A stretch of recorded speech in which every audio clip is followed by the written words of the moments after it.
লাকড়ির চুলায় রান্না করতে কিন্তু ভীষণ কষ্ট, তাও আবার এই গরমের মধ্যে চুলার তাপ তো শরীরে একদমই সয় না। আসসালামু আলাইকুম, সবাই কেমন আছেন? আলহামদুলিল্লাহ আমি ভালো আছি।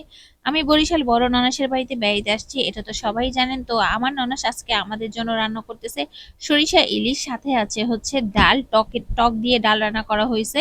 আর এই সরিষা ইলিশটা কিন্তু সম্পূর্ণ বাটা মশলা দিয়ে রান্না করা হয়েছে, আর গ্রানটা মাশাআল্লাহ এত সুন্দর বের হয়েছে।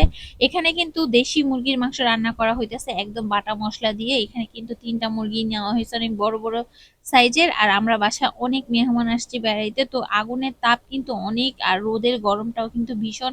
আসলে লাকড়ি চুলায় রান্না করে তো খেতে মজা, ভীষণ ভীষণ মজা, কিন্তু রান্না করাটা ভীষণ কষ্ট। তো আমার ননাস কিন্তু আসলে সত্যি ভীষণ পরিশ্রম করতেছে আমাদের জন্য।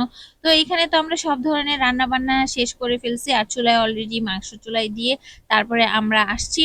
আর এখানে হচ্ছে লেবু পাড়তেছি, আর লেবু না হলে কি চলে, আর গাছের টাটকা লেবু একদম, মানে এত মজা এই লেবুটা খেতে, ভীষণ কচকচে আর হচ্ছে টক, আর ঘ্রাণটা এত সুন্দর।